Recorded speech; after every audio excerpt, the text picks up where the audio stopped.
బాధలో కూడా నవ్వగలిగిన వాడికి ఈ లోకంలో బ్రతకడం పెద్ద కష్టమేమీ కాదు. ఎంత తక్కువ మాట్లాడితే అంత మంచిది. ఎంత తక్కువ ప్రేమిస్తే అంత ప్రశాంతం. ఎంత దూరంగా ఉంటే అంత విలువ. ఎంత హద్దుల్లో ఉంటే అంత మర్యాద. ఎంత తక్కువ ఆశిస్తే అంత ప్రశాంతం. ఎంత నిగ్రహంగా ఉంటే అంత ఉన్నత స్థానం. కష్టం లేకుండా ఫలితం ఉండదు.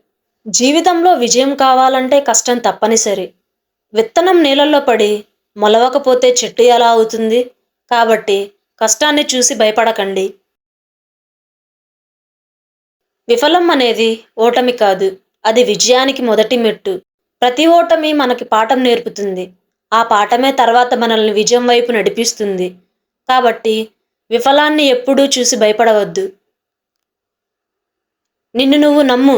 ప్రపంచం నిన్ను నమ్ముతుంది. ముఖంలో చిరునవ్వు లేకపోతే ఎన్ని ఆభరణాలు ధరించినా అలంకరించుకోనట్లే. ఈ వీడియో మీకు నచ్చినట్లయితే లైక్ చేయండి, షేర్ చేయండి. అలాగే మా ఛానల్‌ను సబ్స్క్రైబ్ చేయండి.